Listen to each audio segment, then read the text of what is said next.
Good evening. This is Mae Brussell in Carmel, California. This is tape number 361, side 1, November the 3rd already, 1978.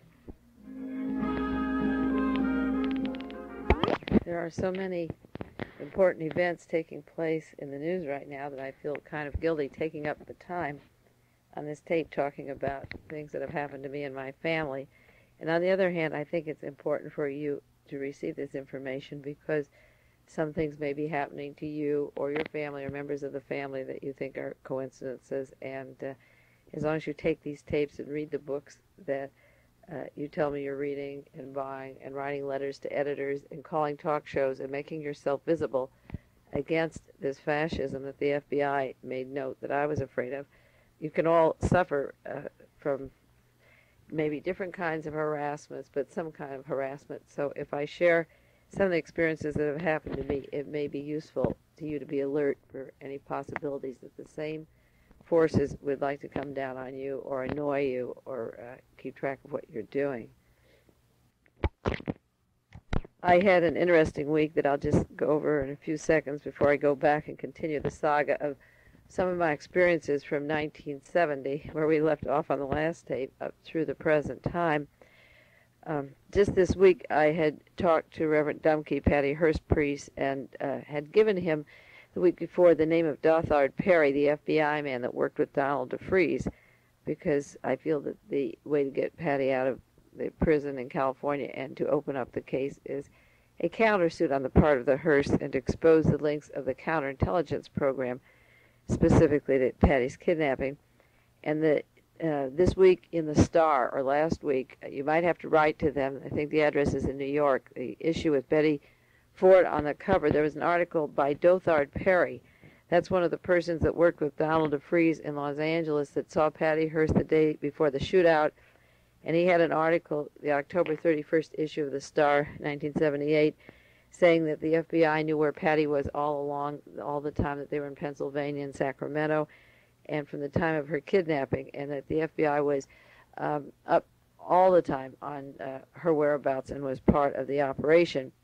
Well, after I talked to Reverend Dumke and told him to get this article on Patty in the Star, and I had given him some copies of information about Dothard Perry a few weeks before, Perry called me on the telephone. I hadn't talked to him for about a year, and I will be meeting him soon in San Francisco, and he reminded me of his work with Donald DeFreeze, and he has documents which he's turning over to Patty Hearst's lawyer, I believe, and her minister, of the correspondence of Donald DeFreeze with the FBI before Dr. Marcus Foster was killed, how they had foreknowledge of the killing, knew about it, and then the documents. He has the actual documents that he took from the teletypes of the FBI on their information about the SLA prior to and after the shootout in Los Angeles.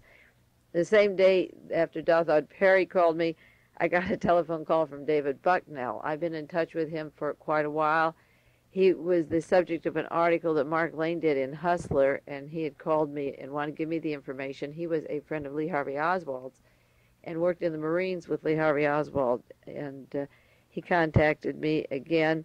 Originally, when he had this information, there wasn't as much, I couldn't do as much for him as Lane was supposed to do, and now he's angry and wants to publish an article about Mark Lane and what Lane did to him and some exposés on Lane. And he's going down to L.A. to see Kerry Thornley. That was this pal of Oswald's who wrote a book about Lee Harvey Oswald. He worked for the CIA, and he was in the Marines with Oswald and in the New Orleans area.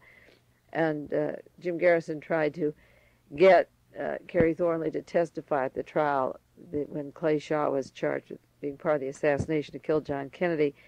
And a lot of researchers came down on Garrison because he wanted Kerry Thornley, but Thornley knows a lot and would be a valuable witness. But Dave called, and he's coming up here Sunday to the house. So just in 1 week, a friend of Donald DeFreeze, working an FBI co-worker with Donald DeFreeze, and a fellow in the Marines with Lee Harvey Oswald were in touch with me.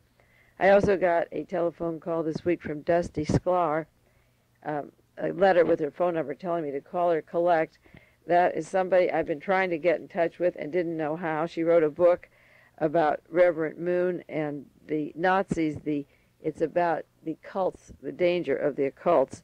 It's called The Danger of Occult Thinking, and it's put out by Crowell Publishers, and Random House just bought up the book. It's heavily suppressed, and the Moonies are suing her, and the thesis of her book is that private persons find their own satisfaction in halting the progress of civilization by going into escapism, into these various church groups that are linked to Hitler and to the Nazis. And she called me and told me of her trials and her lawsuit of the Moonies against her, and I told her how I made my first contact with Paul Krasner. I'd taken the realist for years, and the Scientologists were suing Krasner. And I offered to help him in that particular case because I knew a lot about Sirhan, and he had written in his articles about Sirhan and the Scientologists. That lawsuit was dropped, and I feel that I could help Dusty Sklar, and it's interesting that she contacted me at this time. So it was an interesting week in terms of being in touch with those people, and the contacts will continue. I want to get now back to some of the incidences quickly, if I can, that happened to us after 1970, after the accident, and go on to 1971, the summer of 71, when we took our first vacation. Barbara and Diane and I and several families, friends, went up to my property in Canada and went camping, and they were up there several days before we got there. Our trailer lights were cut. We'd pull in a gasoline station, and the attendant would say they didn't tear off, they didn't separate by tearing, but it looked like they were cut with the scissors. We had trouble with the trailer going up. When we got on the beach to dig clams, there were 3 people that had parked a car next to us, and they walked up to the beach and told us that they were acquainted with KLRB, Carmel, the radio station. I had just started in the summer of 71 doing some broadcasts, doing my weekly broadcasts, as a matter of fact, and these people who I never saw afterwards or before came up to talk about KLRB. When we went to another beach to do some more summer activities on that particular beach, they pulled up and they were there.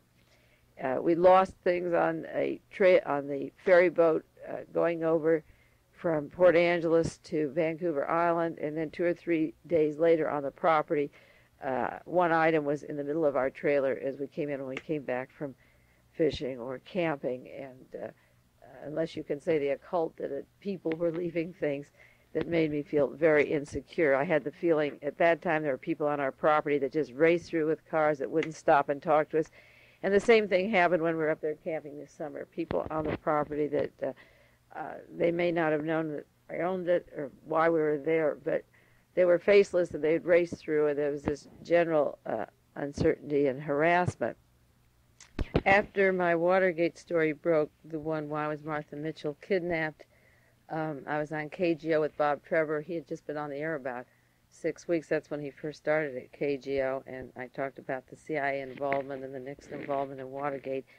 After that radio show, a man named Bruce Roberts contacted me, and he had a selection of opinions and experiences that he put down in writing. He wrote them in letter form to his mother, and they became known as the Gemstone File, and he wanted to give to me an outline of the origin of Aristotle Onassis's money in drug dealing, in the connection with the Golden Triangle down in Southeast Asia that he was very familiar with, and the role of the Vatican in drug dealing, and in the OSS, the murdering of other popes, and he had a lot of information that went into what he called the Gemstone File, because when Maurice Stans destroyed the records at the offices of the Republican Committee in Washington, D.C., the committee to re-elect the president, they were called the Gemstone Papers, and the secrets of dealing in gemstones and all kinds of illegal activity that took place in addition to narcotics were a parcel of corruption that's been going on for years. And Bruce Roberts wanted to give me a copy of the Gemstone Files, all of the letters that he had written of his experiences fighting organized crime and the political structure in San Francisco and around, as I say, Southeast Asia and in Washington. And I stayed with a friend. We used to stay on Geary Street. There's a large building of artists in this particular building that rented. And I have friends there, and I was staying there all the time that I went to San Francisco. And after Bruce left, we were very stimulated by this material. We didn't know what to do with it. There were no curtains on our window. It faces over to the Jack Tar Hotel on Geary. And Bruce got on the floor and crawled out so nobody could see him crawl out. We were crawling around in the dark, and this friend and I decided we would take a ride in San Francisco and just get some air and go out. And when we went out to our car, here we had this wonderful gemstone file on our hands that was unloaded to us. There was a man right behind us. Now, this was around 2 to 3 in the morning, and a man was standing right by the parking meter there, even though you didn't have to put money in at night. And we got in our car, and the car was broken into, and all of the papers, this particular person had a valise, and there were some paychecks and other papers. They didn't take the checks or really important documents, but the papers were thrown all over the car and just dispersed and scattered, and it was obvious that somebody had opened the car, I guess with an instrument such as the Auto Club does. No window was broken. But we got in the car and we drove towards, I think it was towards Fisherman's Wharf, and this car followed us. And then that began a chase for about an hour around San Francisco. And we looked for a place to pull up, and the town was dead. We went down along North Broadway and the waterfront and up and down the streets, and the car behind us got lost, and another car pulled out, a white station wagon, I think it was, a white sedan, and we got into a garage. The garage was closed. We go to a restaurant where there were lights, and the lights went out. They were just locking up, and we were really chased, and it was quite scary. I've never been in a chase like that, like the streets of San Francisco.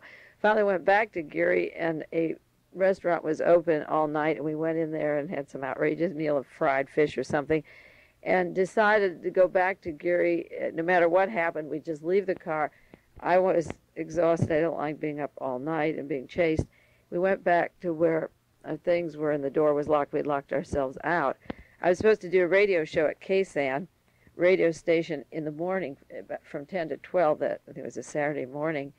And we went over to where KSAN was and figured, what the heck, we may as well be near that area. We were up and locked out. And so we went to the station, which I'm sure is always locked, and I had been there once before, and there was a waterbed in the lobby, so I said, let's go up there and just sleep on this waterbed.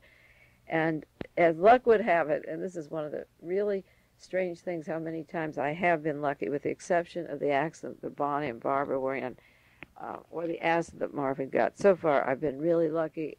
I run those off again. They're not casual things, but they're instances that I was so close to something happening when some kind of a miracle happened. The door to KSAN was open downstairs, the radio station.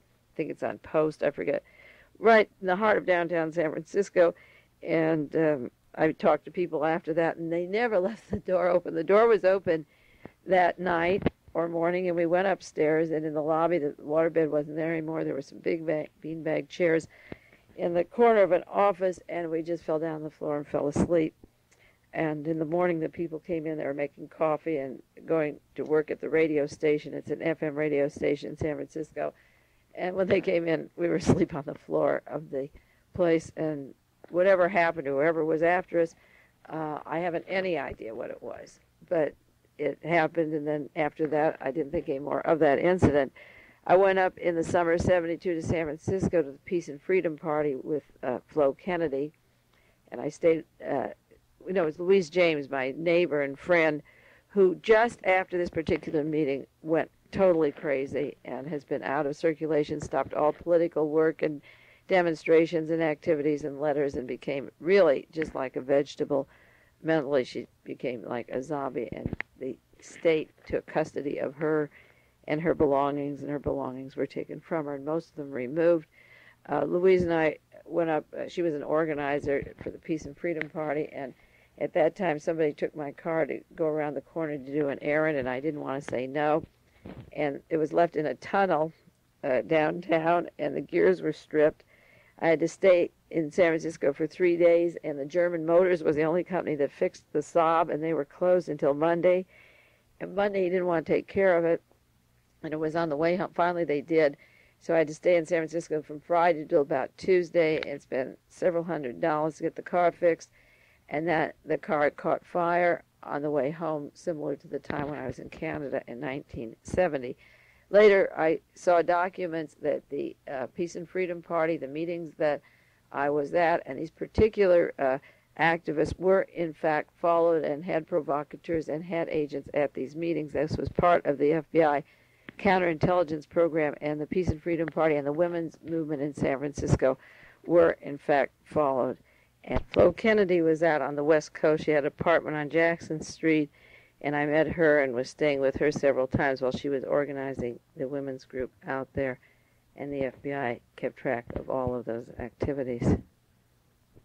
The evening of September 24th, 1975 was the night that a captain identified himself, Captain Christie, as coming from the Carmel Police Department. I mentioned that on the tape last week, that he had called and said that Barbara Brussell was down there and had been picked up at the beach, and we had checked her college class and she wasn't there, and that only a fluke by my calling back the police department again to say I'll be a half hour late. It was just a weird thing that I called, because a half hour wouldn't be late for her to be there even if she had been picked up, and I found out that she wasn't there, and that saved me a possible accident that could have happened leaving the house. And it was only because I called back that I was spared maybe a possible crash at that time. In 1975, I was teaching a class with Ray Fabrizio at Monterey Peninsula College on the political assassinations of America, and this was the second class. We had given one course the year before, 1974, and this class had just been started for about 2 weeks, and there was a gentleman that sat in front of the others about the first or second row who was very obnoxious. He seemed very anxious and very determined and out of control, and before I could even say a word, he'd ask a question: how do you know this? How do you know Oswald had doubles? How do you know Oswald was a patsy? And he began to recount details of the life of Lee Harvey Oswald, that the most minute facts that were in the 26 volumes that many people hadn't gone into, even a lot of the researchers. And I had the feeling, by the way he talked, that he was programmed to think that he was Lee Harvey Oswald, and he wanted to know how Oswald was done in for fear that he would be done in. And I was up in San Francisco doing a talk show on KGO after about 2 weeks of this class, and a caller called in and said, "Aren't you afraid of your life?" And I said, "Well, as a matter of fact, I am right now, and there's somebody in this course that I'm teaching, and I feel that there's a possible danger around me, and I'm not sure what it is." And this man had gone to the instructor of the class who gave the course with me and told me of his affiliations with the Secret Service and the CIA, and that he did serve some part of a government as a government agent. And also I had noticed that when the class was over, he had a little stopwatch that rang exactly at 2 o'clock, a little buzzer, and he got up and jumped, and he came back then to talk because people were still standing around talking, and he said, "I have to make a phone call." So at 2 o'clock, the little buzzer would ring, he'd go off, make a call, and come back.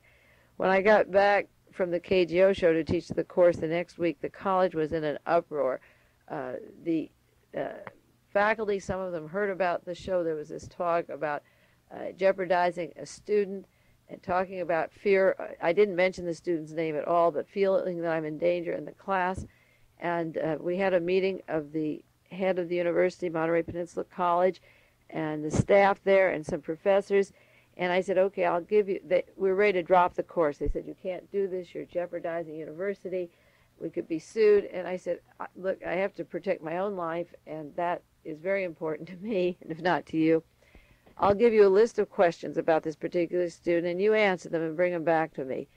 And if I get satisfactory answers, then I'm vindicated, and if I'm totally wrong, I'll quit. We'll drop the class." And it wasn't that far along that people couldn't go on and take some other course. So we had this meeting, and I made a list of questions about this student, and what I found out was that he was in the care of Dr. Ziegler at Monterey Peninsula College, Monterey Peninsula, not the college, the Garden Pavilion, the psychiatric ward, that he had been on the campus 2 years before and had been arrested because he had a machine gun and held down the drama teacher or someone in the drama department, and the police and sheriffs had come, that he was armed at the time of the class where I was feeling in danger, that he had been at Agnew State Hospital for 2 years, and he had connections with CBS or one of the major outlet medias, and he obviously at Agnew had been programmed or believed that he was Lee Harvey Oswald, and there's nowhere in a state hospital, unless he had some special care at a Atascadero at one of the hospitals that is doing the mind control and electrode implants, affiliated with one of the professors at the Monterey Peninsula College. I learned later that he would get that kind of information, or the books, or the details. And I wrote to Dr. Ziegler at the hospital here, psychiatric wing, and reminded him of a new law that had been passed where a psychiatrist had been told by a patient that he was going out to kill his girlfriend. This was up at Berkeley, and the psychiatrist didn't warn her, and he did kill her. And there is a responsibility to tell people if their client is out there about to kill them or wants to kill them. And I sent him a letter that he would be responsible if this particular person went after me, that I felt he was programmed, that he thought he was Oswald, and that he was armed, and that he was not supposed to be back at the campus with weapons. He was there once before, taken away. And what happened was, I believe they took him back to Agnew. I didn't want him locked up in a mental hospital, but he was taken out of class. The full course went on. I was completely right about many of the details, and when they looked into it, this person was indeed dangerous to the campus before, even though I didn't know that, and I felt that he was dangerous to me in the class. So we were able to get rid of him, and the course of assassinations went on. I might say that in the giving the class at MPC the first year in 1974, there were about 120 people that got full college credit for the class on assassinations and conspiracies. It was the first college accredited course in the United States of America, maybe in the world, on the American assassinations, and it was very successful. In addition to about the 120 that took credit for it, there were maybe another 50 or 60 that audited every week in Lecture Form 101. And because it was so popular, we were allowed to give it the next year in 1975. But what happened in 75 was, when people would call and ask about the course, they were told by the switchboard that there was no course. When they went to the gymnasium to list for courses that semester at Monterey Peninsula College, the assassination course was not listed in the bulletin, and nowhere where they lined up for their classes. If you went in the hall for late registration in every class and course given at MPC that semester, it was in the humanities department, it was not listed there. If you called on the telephone, some people called and they were told the course is full, you can't come down, there's too many people. And those that came from Santa Cruz were told the course was full, or people had called me from Salinas, and they were saying, what can we do? Can you get us in? We have friends who took the course last year. I said, sure, I can get you in, just come. And they said the class is full. I went over to the college. It wasn't listed. There was a bulletin of classes. It wasn't listed. So I went to class. I got a telephone call from one of the professors over at MPC, and he said, you don't have to stay the first day. All we're going to do is register the class. You can stay home today, and then we'll start the classes next week. And when I was getting these phone calls that they were told there was no class, or the class was full, and I saw myself it wasn't listed, I just got up and went over to MPC to the room where it was supposed to be the first day, and there were about 7 people there. And the professor got up and said, well, we need 15, and there's only 7, so drop this class and take something else, and another class in English or Humanities or whatever. And I said, wait a minute, and I got up, and I was sitting in the back of the room. So I was on KLRB and had access to the media. There's a TV channel here that I did a noon TV show about this, and I did radio shows about it in the area. And I think there was an article in the newspaper and in the college paper. And then we got enrollment, and I got back with the people who wanted to get it, who were told there was no class. And we had about a third of the enrollment of the other classes because they had already enlisted and it wasn't in the bulletin.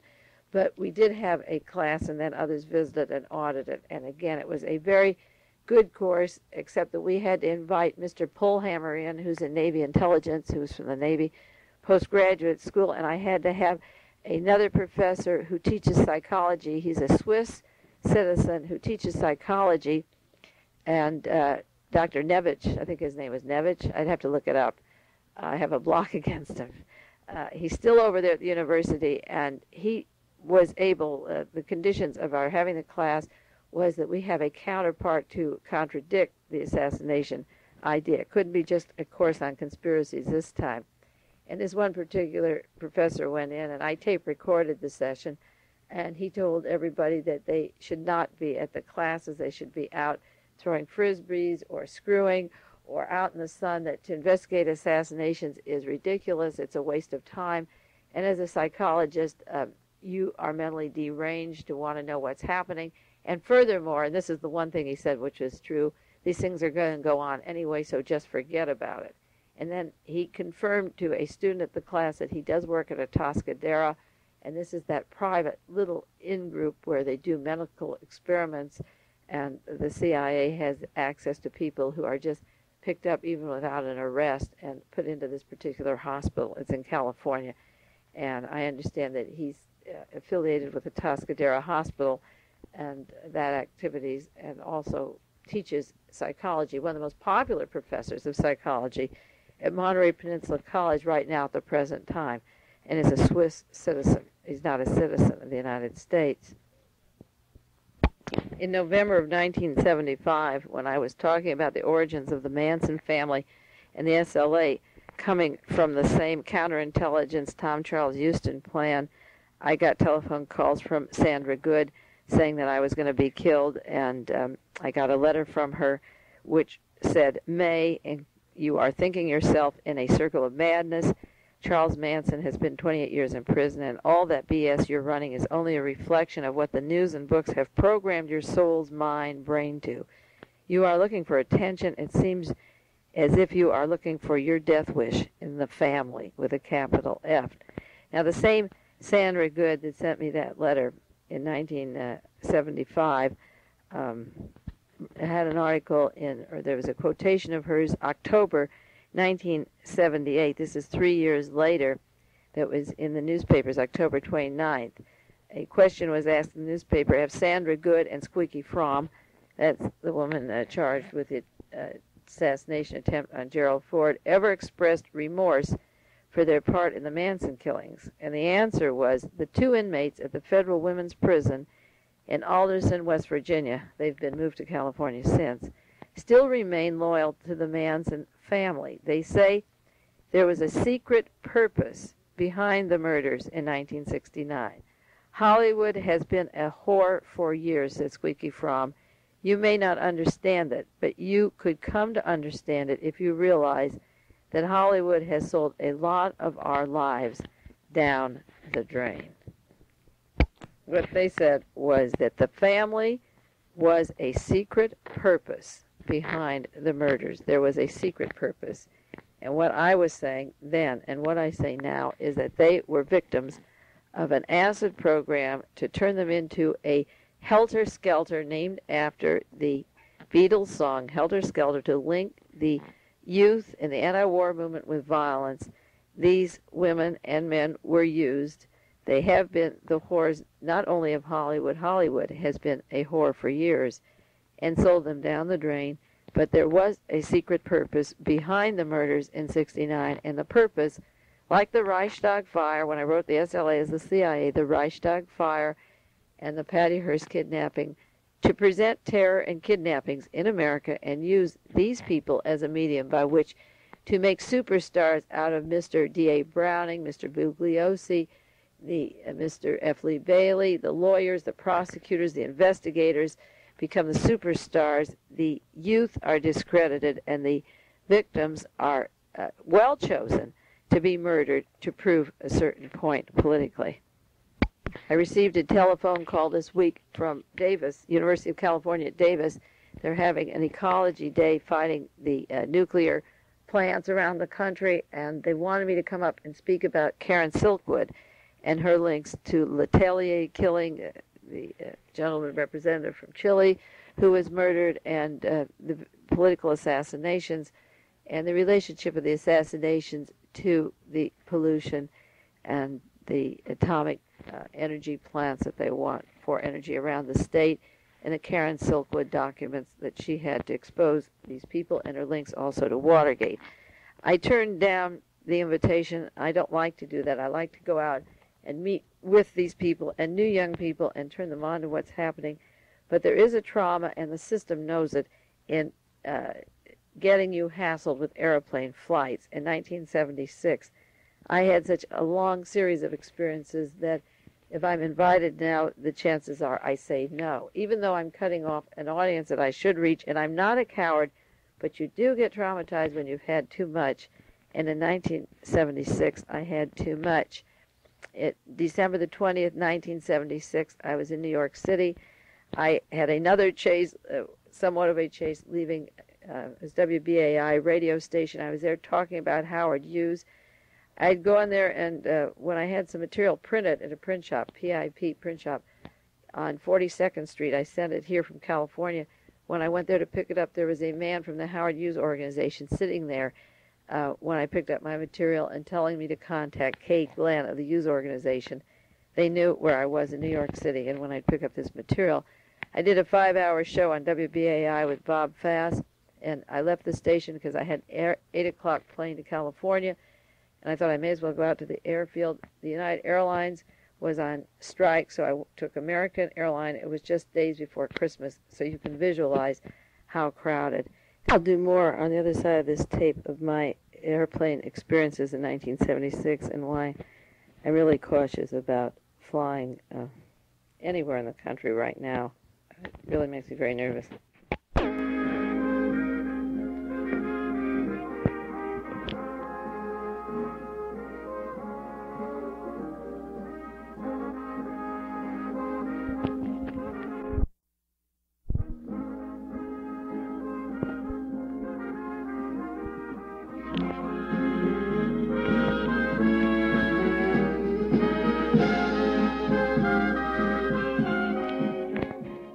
This is side 2, tape 361, November 3rd, 1978.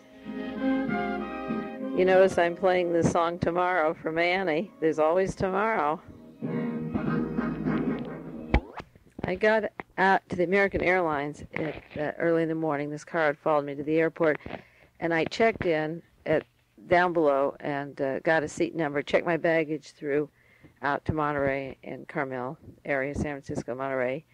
And when I went up to board the plane, when it was time to board the plane, they looked at my slip and said, "No, you can't take this plane. Your flight's been canceled." And I said, "Canceled?" I was screaming and yelling. They said, "Yes, somebody canceled your reservation."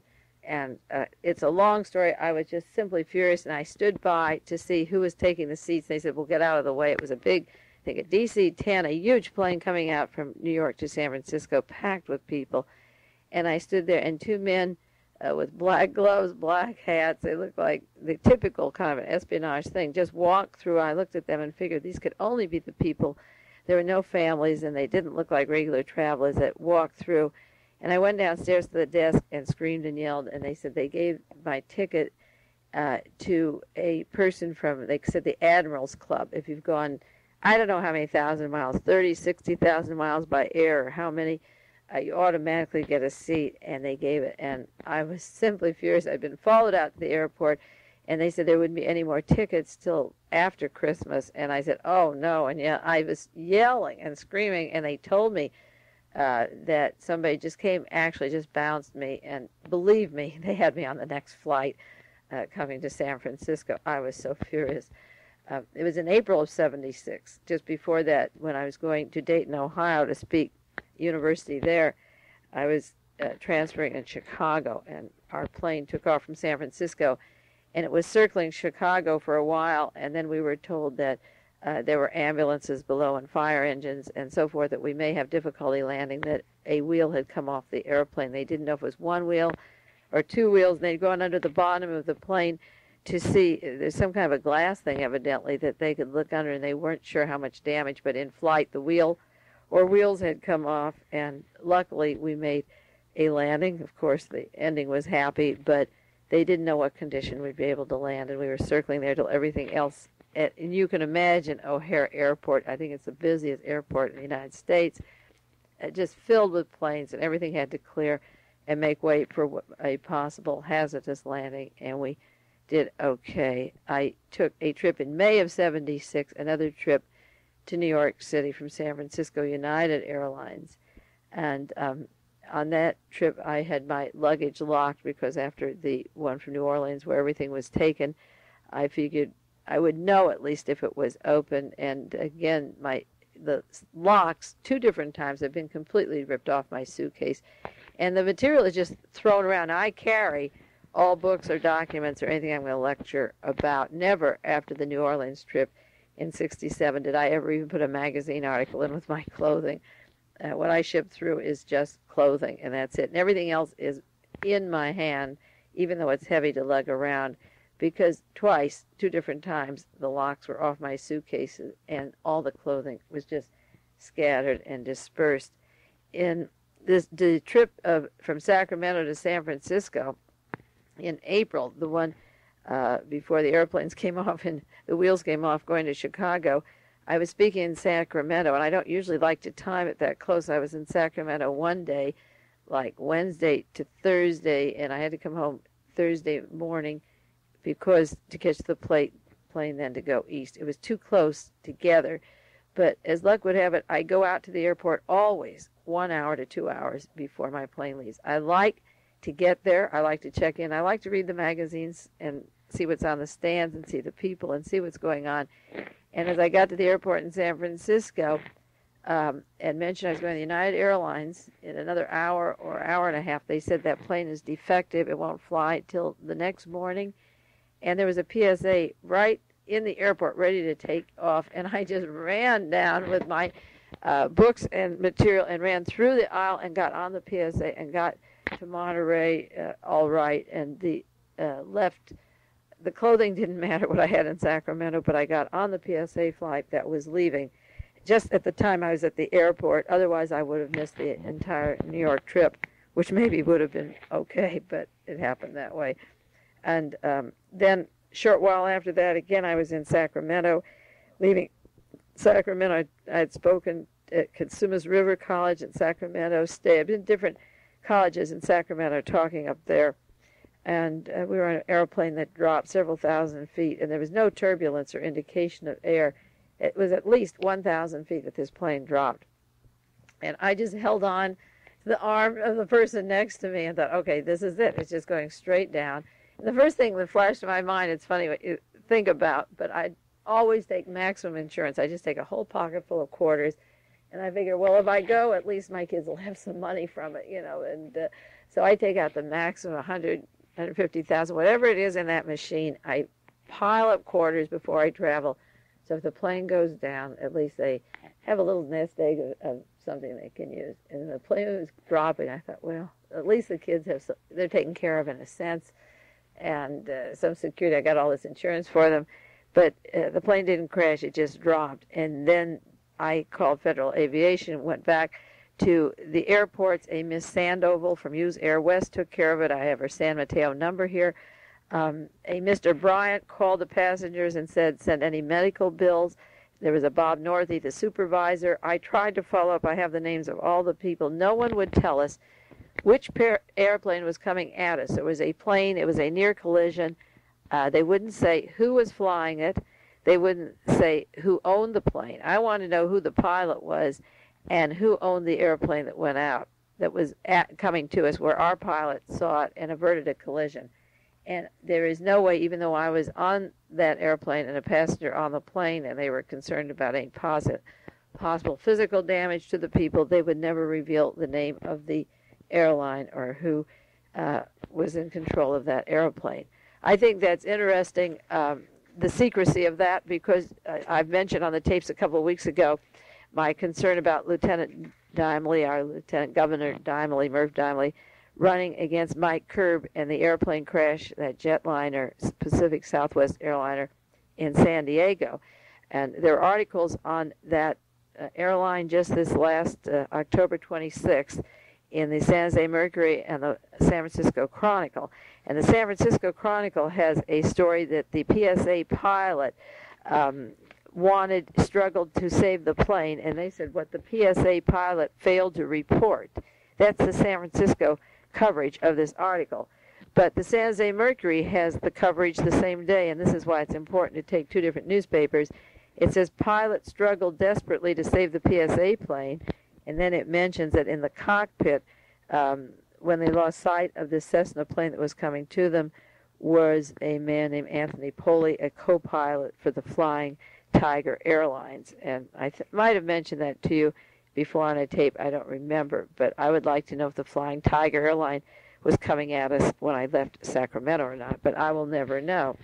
Also, I was on American Airline in Chicago. This is in October of 76, October the 5th. We went to check in. I'd been east, went to Chicago, coming back to Monterey, and the plane was to be checked in at 1 o'clock. We were told come back at 2. We came back at 2. They said go to another gate. They said go to 8H or HK, which at O'Hare is really not easy. The aisles separate. The numbers were off. They said the plane was defective. The one we were on was not taking off. It was defective, such as like the Sacramento plane I was supposed to take in April 76. That was a United. This was an American airline. And so they had to bring in another plane and change all the luggage and change all the meals and transfer us around O'Hare Airport. And it took hours. And they put us on another plane. So twice planes were defective. And that's one of the reasons I really don't enjoy flying unless I have to. Now, even though things come off of the car, I feel more secure on the ground. In September of 76, I was working on a book about Howard Hughes. I had been working since the summer with Don Steiny, a young student who was going to the University of California at Santa Cruz, and he's back there now. We were doing an article about Don Bowles, the reporter from Arizona who was blown up because my research investigation went into the Howard Hughes organization. When he died, or when he was blown up, John Bowles used the word Emprise, which is a syndicate group with headquarters in Buffalo and Detroit and New York. And I had reason to believe enough to write an article with Don about the Bowles-Howard Hughes connections. You see, the body that was supposed to be used had been turned in April 76, and Bowles had often written about organized crime, and they'd never blown him up. But he had information about land swindles in Arizona, and I believe it involved the Montreal Stock Exchange and the market and the Hughes organization. And so when Hughes was dead, I think Bowles felt safe to put in this information. And he was blown up, and we were doing this article. And I'd gone up to San Francisco to see the Wiz and came home, and there was a message about Don Steiny. He had been in a car accident. There were 3 people in the car, a man who was driving, a young person, they were in their 20s, who was drunk, another young person who I just saw this week in town in Monterey and talked with him, whose father works for the FBI, who he was injured mildly but left town the next day and took a powder, and Don. Incidentally, the driver of the car that Don Steiny was injured in and almost killed in is now in Germany. The fellow that was thrown out of the car with them told me that he went back to Germany and he's living there now. Don had a massive brain injury. He had 3 brain surgeries, and he had a shank put in his neck. It's there now to drain fluid from the brain and neck, take off the fluid from the brain. He was left legally blind. We had to stop all work on the Howard Hughes book, and he's teaching now and taking courses at the University of California. Even though he can't see, he's very, very bright. He could just see a tiny bit. He has just a tiny little vision. And he's taking special classes up at the University of Santa Cruz. He has a tremendously high IQ and is a good counselor with young people and underprivileged people. But that's when my book on Howard Hughes just really came to a halt.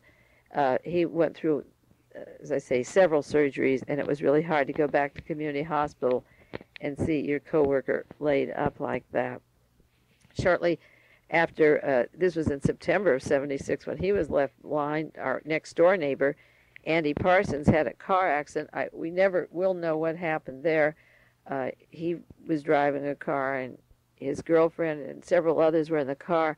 3 people were killed. One was left paralyzed. He's up, and he walks now with braces and wonderful treatment, but he was almost dead, on the brink of death for days.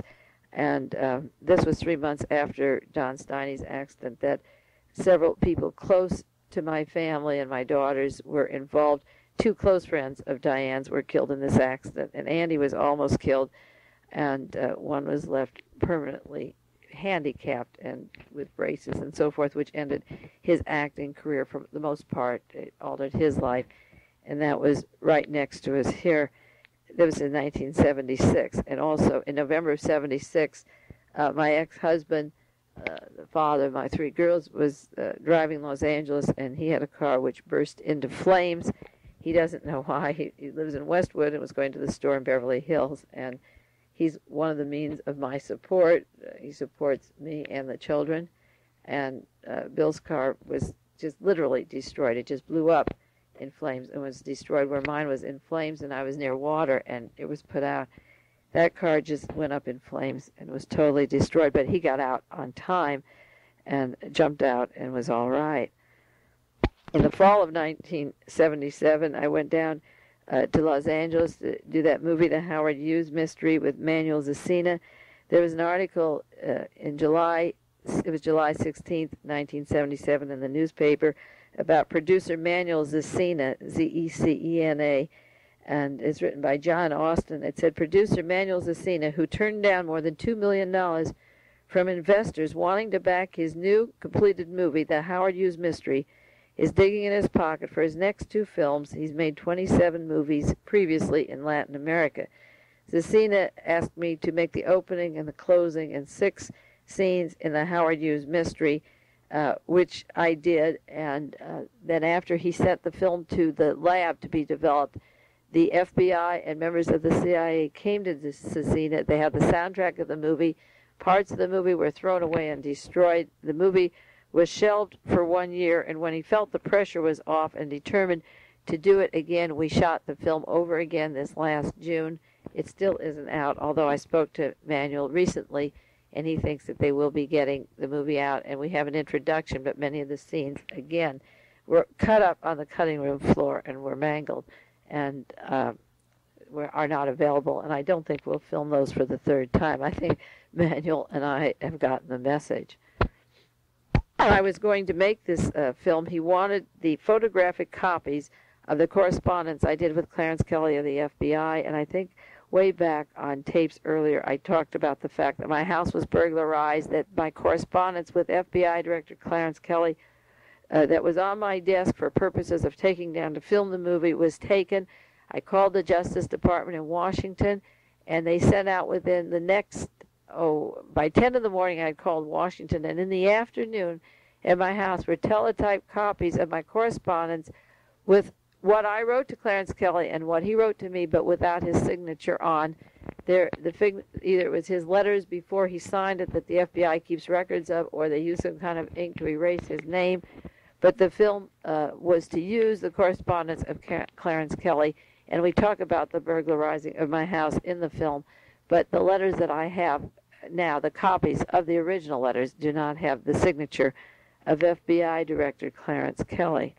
There was a gentleman named Charles I. Spiesel, S-P-I-E-S-E-L, an insurance salesman that Jim Garrison had wanted to testify at his trial when he had arrested Clay Shaw for part of the conspiracy to kill John Kennedy. And by the time Spiesel was able to testify, he had been hypnotized 50 or 60 times, and he had been followed by the New York Red Squad, and he had been made to sound so unbelievable and so crazy that instead of being a reliable witness that saw Lee Harvey Oswald at Clay Shaw's apartment when he went down there at a party, he became the laughingstock of the testimony and was discredited. And I think often that many of the things that are happening to me are to make stories unbelievable, capers that I can talk about that are happening recently, and one that happened just a couple of years ago. I call it the mouse caper. I call it my little CIA mouse caper. And I think of some things that happened to Mr. Spiesel and wonder about those. I was sitting in the living room with Barbara one evening, and we heard footprints outside by the grass. The curtains were closed, and we heard somebody walking, and both of us were scared. And I quickly closed the curtains, the other part of the house around from the living room, and we were there alone, and as I say, we heard these footprints.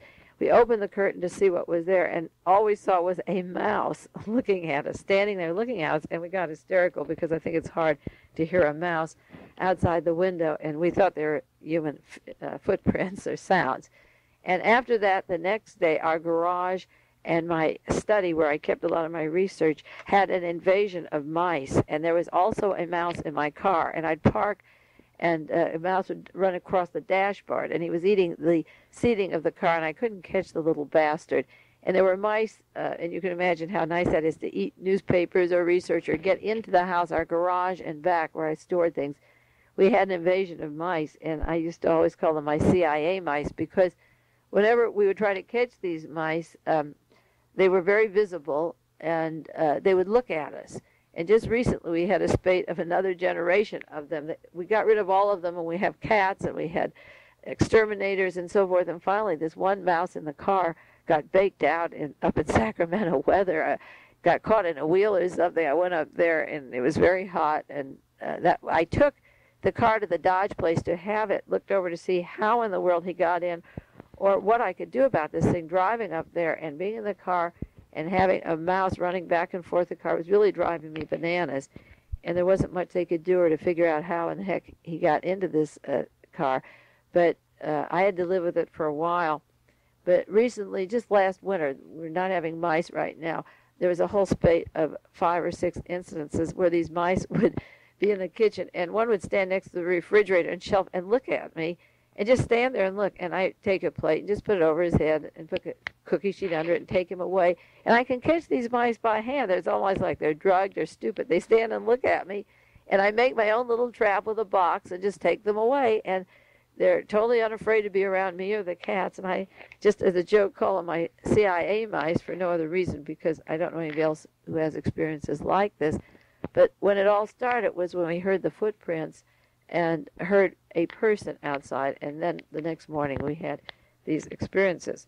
I also came home one day and had my neighbor, Charles Winnan, with a friend who had material or instruments to put an antenna on top of my house. And I said, what is that for? He worked at Stanford in the science department or engineering, electric department. And the reason for the antenna was that I could hear FM in San Francisco.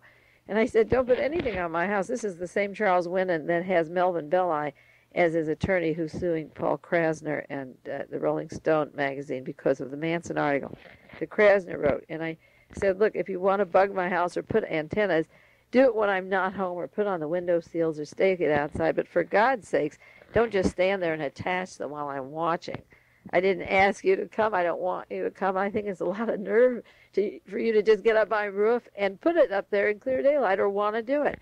So I asked them to please leave. They were in the living room, and please leave and leave me alone. And if they're going to do it, don't let me know it, because I don't want to look at it. But I almost was the recipient of an antenna on my roof that was very open. I also was down at the same Charles Winnan's house one day talking to him and Carolyn, and the phone rang.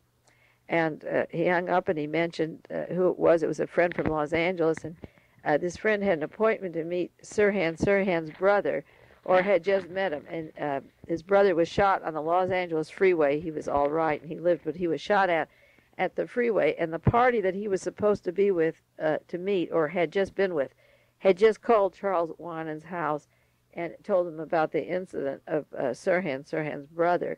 They were in touch, these people in Los Angeles, with the Sirhan family and with the same Charles Winnan who had brought the party from Stanford to put the antenna. This same party built a crib for Winnan's baby, Carlotta. It was a electronic crib. If the baby cried, the crib automatically started to rock. He was into electronics and worked at Stanford. The latest incident to happen, I'm jumping now because I'm almost to 77, I may not have time for all this on the tape, is what I call the garbage caper. And I think about Charles Pizell, and I don't really know what to make of it. There's a certain amount of dogs in our neighborhood, and they've been there all along. There's no new dogs, and I have 1 dog and 2 cats. And I know the neighborhood pretty well. I've been here 4 years.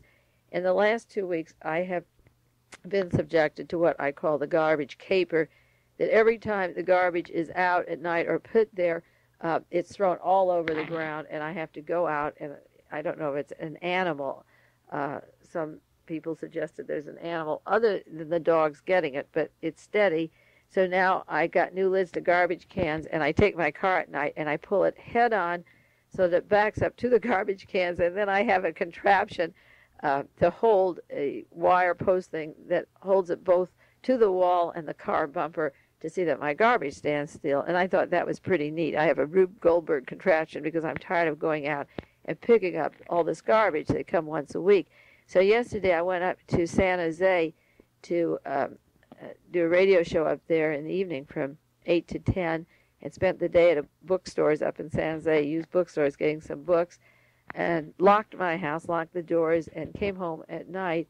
And when I went in the front door, uh, there was garbage all over the living room. What was under the sink hadn't been emptied, and it was all over the kitchen and hall, and the dogs and cats had a ball. I should have put it out, but I didn't want to lift the lids outside, and the whole living room was strewn. Now, it may be that my cat opened the garbage section under the sink, or my dog did that, but it would be the first time they ever did it, and it's an unusual thing, and it isn't even important to spend your time. There's so many earth-shattering events coming on that I even feel guilty spending the time.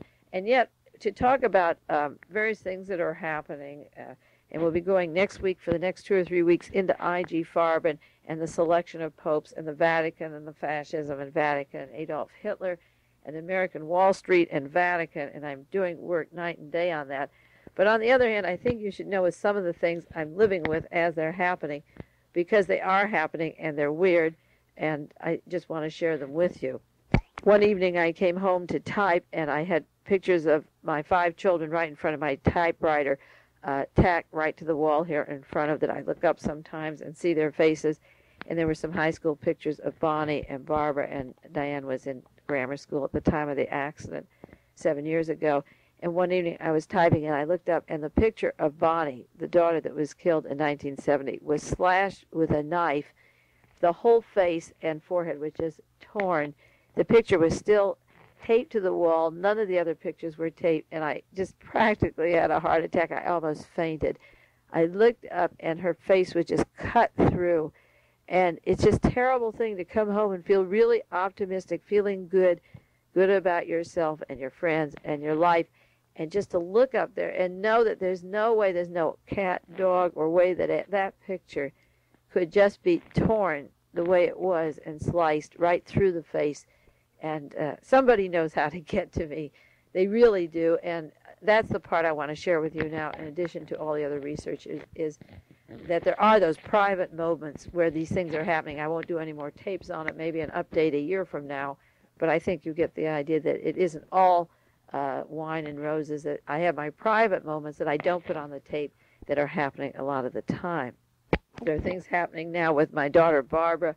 She's going with somebody who worked for Clement Stone 5 years. His brother's on the Dallas Police Department. I mentioned it on other tapes. I feel that she's under some kind of a control. I could do a whole tape on it. I don't want to do it. And Diane also is beginning to act really peculiar.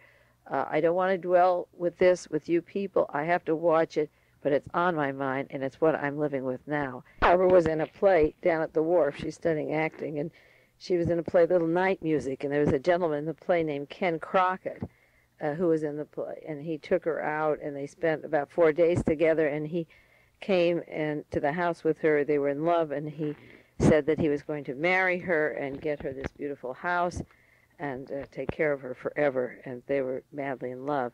I asked him where he worked, and he said he worked insurance salesman for 5 years. He was divorced and has a child, but he decided to drop out and do acting. And so I got very suspicious of this person. I asked him who he worked for, and he said he worked, for, as I say, for Clement Stone. In The Realist in 1973, my story, The Senate Select Committee, is part of the cover-up. I wrote, W. Clement Stone contributed nearly $7 million to the Republicans since 1968, and I felt this provided the one, he said, in quotes, this is Clement Stone, this provided the one chance in a lifetime to change the course of history for the better. The feeling of necessity and desperation, he expressed, was translated into better business, and that he gave money to the Republican Party, millions and millions of dollars that was used for their dirty tricks.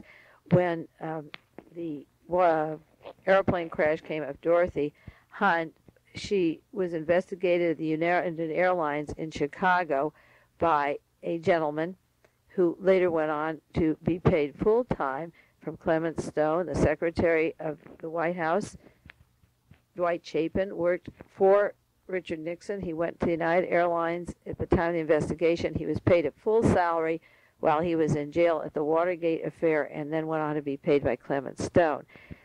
Ken worked for Stone 5 years and came out with A Jesus Freak, a man heavy into religion and a Christian religion, and was brought out to California by this person. He had no office, no telephone number, no box number. He was living in a little room like a zombie. I was afraid that he had drugged Barbara. He was given a $4,000 loan by a man named Bud Allen in town. He is kept at a woman's house. Her name is Peggy Barb in Pebble Beach, and she gave him a car. He has no accountability, no office. He hasn't worked, and Barbara is still with him after 18 months. She's still going with him. They played together in West Side Story. I don't trust him, and I have not allowed him in the property, but I'm going to, in fact, I'm meeting them today. I'm going to meet Barbara and Ken. I feel that to be disassociated from it is too dangerous, and that I have to play a more friendly or open line because it's gone on so long, and it's impossible to fight it head on. I've gone to the FBI, the local police, and written to the Treasury Department. The man has paid no taxes, federal taxes of any kind. He's a non-person in terms of investigations. People try to look into his background and past. There's no high school degree, college degree, income tax. He's living here, and he has thoroughly seduced Barbara into believing or trying to make himself believable, and it's a collision course which has been hanging over our family here for the last 18 months. I look at a notebook here. It's called Mae, and I sometimes think instead of writing about Lee Harvey Oswald or some of these earth-shaking events, it would be interesting to just write the story of my childhood from Beverly Hills to Carmel and things that have happened in the course of seeing fascism appear in my lifetime, not knowing anything about it when I went to Stanford. They never talked about it from 1940 to 43 at Stanford or in Beverly Hills High School. And just write the experiences, the good things, the people I've met, the wonderful, beautiful people, the marvelous experiences I've had, the positive things and the sad things and the threats and the crazy things and the one-time things that only happen to me and nobody else. I sometimes think, or I don't think they do, maybe we should get them down, and they're happening to everybody, and nobody is able to express them or say them or communicate them because they think they're too crazy to share. You know, it's like when I talk about the garbage caper, you'll read later in counterintelligence programs how they distributed garbage or dropped rattlesnakes like the snake in our tent up in Canada, or the acid that Marvin got in '67. It seems that I'm more able to talk about these things and open, and then years later you read that they did, in fact, happen to other people in exactly the same way by the same people causing them to happen. I do think sometimes that it would be interesting to write about these experiences and get out some facts about the assassinations of what I was doing at the time all this was coming down. Well, next week we get back to the Pope, the Farben, and some major cataclysmic events in history.